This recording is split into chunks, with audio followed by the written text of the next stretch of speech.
Oke, assalamualaikum warahmatullahi wabarakatuh. Sebelumnya terima kasih kepada Pak Saksono Budi yang telah memberikan tugas kepada saya untuk membuat video yang saya upload di channel YouTube saya.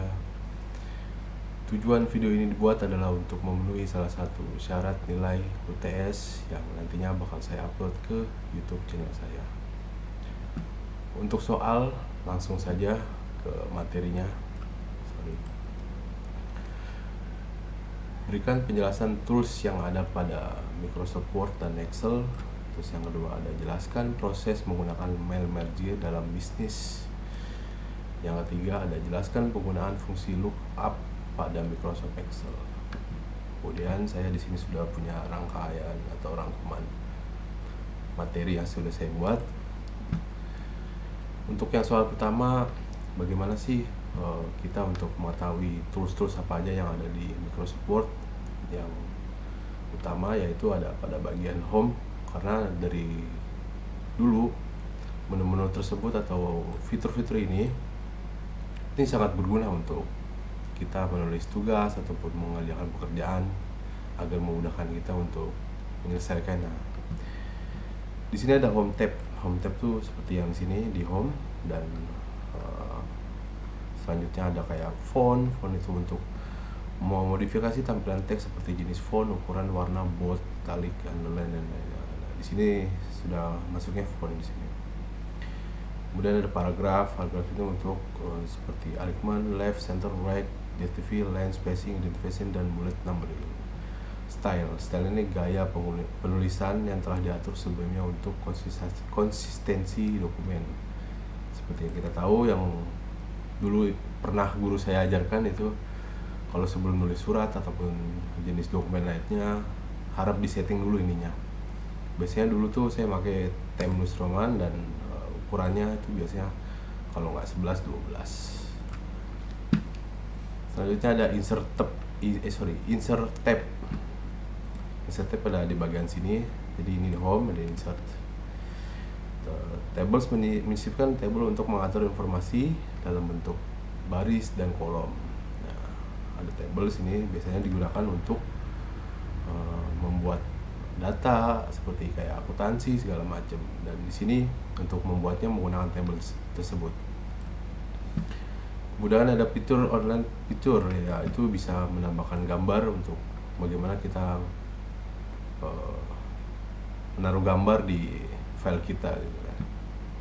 Kemudian ada shapes di sini untuk memberikan lingkaran, panah, kotak dan lain-lain yang berguna untuk ilustrasi. Biasanya itu digunakan untuk seperti membuat kayak struktur organisasi, terus membuat macam-macam. Di sini ada bulat, ada segitiga dan lain sebagainya, ada tanda panah segala macam. Kemudian ada header dan footer menyisipkan informasi di bagian atas atau bawah halaman, dan selanjutnya ada page number menambahkan penomoran halaman pada dokumen.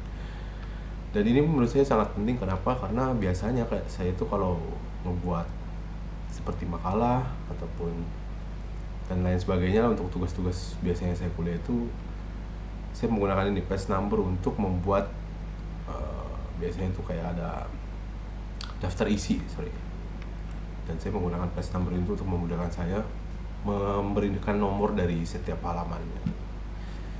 Selanjutnya ada desain tab. Desain tab itu ada tema mengganti tema dokumen yang pilihan font, warna dan efek yang berbeda. Jadi biasanya di sini tuh untuk tampilan depan sih biasanya tuh, dan untuk merubah gaya penulisan juga tuh, dan seperti ini kurang lebihnya. Page border menambahkan bingkai pada halaman untuk memperindah tampilan. Nah, kemudian page border ya kurang lebih seperti inilah. Selanjutnya ada layout tab. Margin mengatur batas margin pada dokumen. Kemudian ada orientation, mengubah orientasi halaman menjadi portrait atau landscape. Menentukan ukuran halaman dokumen. Kolom, membagi teks menjadi beberapa kolom. Saya rasa untuk jawaban nomor 1 cukup sampai di sini aja ya, sampai layout tab. Kemudian untuk yang nomor 2 kan tadi pertanyaannya itu jelaskan proses menggunakan mail merge dalam bisnis. langsung jawab saja. Mail merge atau surat massal adalah fitur dalam perangkat lunak pengolah kata seperti Microsoft Word yang memungkinkan pengguna membuat surat, label, atau email secara massal dengan data yang dipersonalisasi untuk penerima. Dalam konteks bisnis, mail merge sangat bermanfaat untuk mengotomatisasi pengiriman komunikasi yang bersifat personal namun efisien, misalnya surat penawaran, pemberitahuan, pengingat acara, atau kampanye pemasaran. Berikut adalah proses penjelasannya.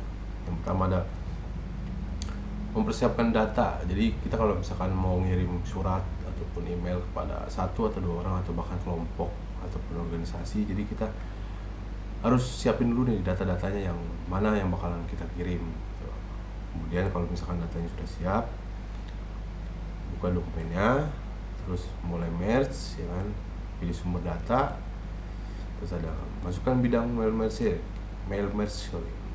pertinjauan dan periksa hasilnya, selesaikan dan cetak kirim. Dan biasanya ini tuh digunakan untuk kita mengirim, sekali ngirim tuh ngirimnya langsung banyak, jadi kita nggak perlu ngirim satu-satu untuk manual gitu, satu-satu itu nggak perlu. Jadi kalau bagi saya mail gitu salah satu opsi untuk kita memberikan apa ya, kayak pemberitahuan tagihan, pengingat, ataupun acara kampanye dan segala macam. Jadi kita nggak perlu ngirim satu-satu secara manual. Dengan cara kita menggunakan fitur mail merge ini atau surat massal, itu bisa langsung dilakukan secara bersamaan dalam jumlah yang banyak.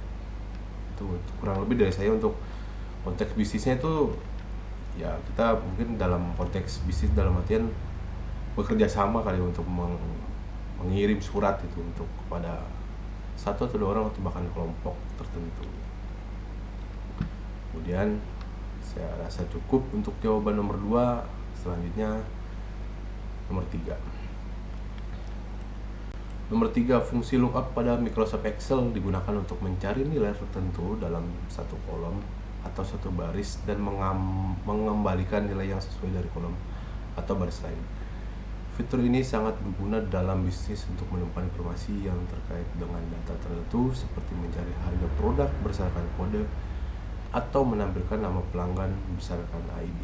Jadi singkatnya itu lookup tuh, misalkan ada beberapa data yang kita pengen cari tahu dan kita itu nggak perlu cari tahu manual gitu, jadi tinggal kita masukin aja rumusnya dan ketemu gitu mau data apa yang kita cari di Excel. Karena berhubung saya tidak paham banget akan aplikasi tersebut, saya memberikan informasi berdasarkan teori aja ya Pak, mohon maaf sebelumnya. Dan tipe fungsi lookup, Microsoft Excel menyediakan beberapa fungsi pencarian yang sering digunakan, lookup, VLOOKUP, dan HLOOKUP. Berikut penjelasan masing-masing dari ketiga fungsi tersebut.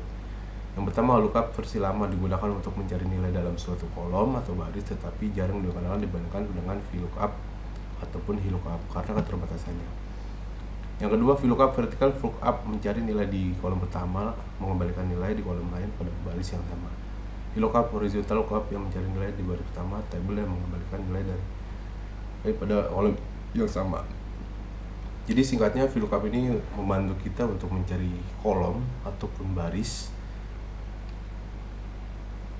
yang jarang digunakan dibandingkan memberikan fitur ataupun manfaat kepada kita untuk mencari kolom atau baris dan mencari data sesuai apa yang kita mau. Kurang lebih seperti itu Pak, untuk lookup itu fungsinya pada Excel itu seperti itu. Dan sudah untuk pembahasan saya pada video kali ini. Saya rasa cukup untuk menjawab dari pertanyaan yang Bapak kasih kepada saya. Dan saya tutup aja ya Pak. Oke Pak, terima kasih atas manfaat atau ilmunya selama saya learning, dan menurut saya UTS kali ini menjadi mendapatkan nilai plus lah untuk bagaimana sih kita harus memperdalam lebih jauh lagi apa sih fitur-fitur apa yang digunakan dalam Microsoft Word ataupun Excel. Oke Pak, cukup sekian dari kami. Kurang lebihnya mohon maaf. Saya Muhammad Rafi dari semester 3 kelas 03 SMJ 036 ruang 518 pamit undur diri. Assalamualaikum warahmatullahi wabarakatuh.